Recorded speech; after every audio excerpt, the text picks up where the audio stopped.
அனைவருக்குமே வணக்கம். இந்த வீடியோவில் நம்ம எதை பற்றி பார்க்க போகிறோம் அப்படின்னு பார்த்தீங்கன்னா, அனைவருமே எதிர்பார்த்துட்டு இருக்க இந்த மைத்ரி ஏர்ஸ் நிறுவனத்தை பற்றி தான் இந்த வீடியோவில் நம்ம வந்து பார்க்க போகிறோம். நேற்று வந்து பார்த்தீங்கன்னா நீதிமன்றத்தில் இந்த நிறுவனத்துடைய வழக்கு வந்து பார்த்தீங்கன்னா நிலுவைக்கு வந்து வந்தது. இந்த வழக்கின் அடிப்படையில் நீதிமன்றம் என்ன தீர்ப்பு வந்து வழங்கியிருக்காங்க. அதே மாதிரி இந்த நிறுவனம் செயல்படுமா செயல்படாதா என்ன அப்டேட் வந்து கொடுத்துருக்காங்க அப்படின்ற மாதிரி நிறைய பேர் வந்து பார்த்தீங்கன்னா இந்த நிறுவனத்தில் என்ன அப்டேட் கொடுத்துருக்காங்க அப்படின்றத ஆவலுடன் வந்து எதிர்பார்த்துட்டு வந்து இருக்காங்க. ஒவ்வொரு மாதிரி வந்து பார்த்தீங்கன்னா சொல்லிகிட்டே இருக்காங்க. இந்த நிலையில் இந்த நிறுவனம் மீண்டும் செயல்படும் அப்படின்ற மாதிரி நிறைய பேர் பேச்சுவார்த்தைகள் வந்து பார்த்தீங்கன்னா இது மாதிரி பரவலாகவே பேசப்பட்டிருக்கு. இது வந்து உண்மையா, இதில் பணத்தை இழந்தவர்களுக்கெல்லாம் பணம் வந்து கிடைக்குமா கிடைக்காதா, இந்த நிறுவனம் மீண்டும் செயல்படுமா செயல்படாதா, என்ன அப்டேட் வந்து கொடுத்துருக்காங்க அப்படின்ற மாதிரி நிறைய பேர் வந்து பார்த்தீங்கன்னா சந்தேகத்தில் வந்து இருக்காங்க.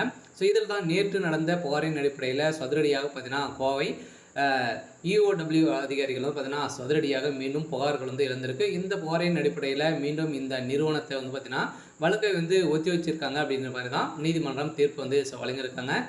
வருகின்ற இந்த மந்த் இறுதிக்குள்ளே பார்த்தீங்கன்னா இந்த தீர்ப்பு வந்து நிலவுக்கு வந்து தேதி குறிப்பிடாமல் வந்து வச்சுருக்காங்க. இதை பற்றி இந்த வீடியோவில் நம்ம முழுமையாக பார்க்கலாம். அதுக்கு முன்னாடி நம்ம சேனலுக்கு வந்து இப்போ தான் நீங்கள் முதல் முறையாக வந்திருக்கீங்க அப்படின்னா மறக்காமல் நம்மளுடைய சேனலை சப்ஸ்கிரைப் பண்ணி சப்போர்ட் பண்ணுங்கள். வாங்க வீடியோக்குள்ளே போகலாம். வந்து பார்த்தீங்கன்னா ஏற்கனவே இந்த மைத்ரி ஏர்ஸ் என்ற நிறுவனம் முடக்கப்பட்டு ஒரு 2 வருடங்கள் வந்து ஆக போகுது. இனிமேல் அப்டேட் வந்து கொடுக்கல இல்லையா. இந்த நிறுவனம் வந்து பார்த்தீங்கன்னா செயல்படாமல் வந்து நிலுவையில் தான் வந்து இருக்குது. இருந்தாலுமே வந்து பார்த்தீங்கன்னா இந்த நிறுவனம் மீண்டும் செயல்படும் அப்படின்ற புதிய புலியுடன் செயல்படும் அப்படின்ற சக்தி ஆனந்த் அவர்கள் பார்த்தீங்கன்னா ஒரு அப்டேட் கொடுத்துருந்தாரு. இந்த அப்டேட்டின் பிரகாரம் நீதிமன்றம் வந்து பார்த்தீங்கன்னா அதிரடியாக இந்த தேதியை குறிப்பிடாமல் இந்த வழக்கை வந்து ஒத்தி வச்சிருந்த நிலையில் மக்களுக்கு வந்து ஏமாற்றத்தை வந்து சொல்லிச்சிருக்காங்க.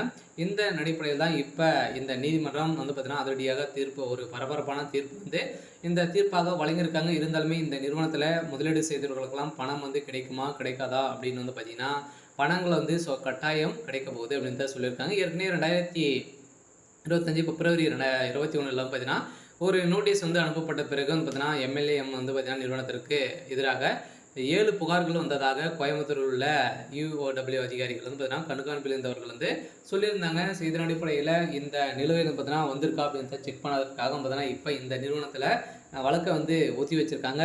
இதன் அடிப்படையில் நிறைய மோசடிகளாக வந்து நடந்திருக்கு அப்படின்ற நிரூபணமாக இருக்குது அப்படின்ற மாதிரியும் இப்போ நீதிமன்றம் வந்து பார்த்தீங்கன்னா ஒரு அப்டேட் வந்து கிடைத்திருக்கு. இருந்தாலுமே இந்த நிறுவனம் செயல்படுமா செயல்படாதா அப்படின்னா இந்த மந்த் இறுதிக்குள்ளே ஒரு மகிழ்ச்சிகரமான தகவலை தான் பார்த்தீங்கன்னா இப்போ வந்து கொடுக்க போகிறோம் அப்படின்ற மாதிரி தகவல் வந்து வெளியாகி வருது.